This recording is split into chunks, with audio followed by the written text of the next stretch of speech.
ทะเลหมอกเป็นภูชีฟ้าครับ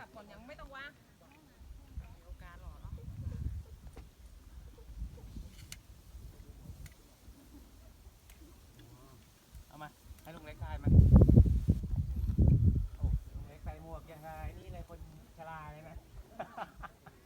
เด็กด้อยเดี๋ยว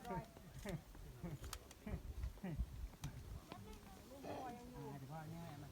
มายืนตรงนี้มายืนตรงนี้ยืนตรงนี้ไปให้เห็นหมอก หมอกพอมีเอ็นครับ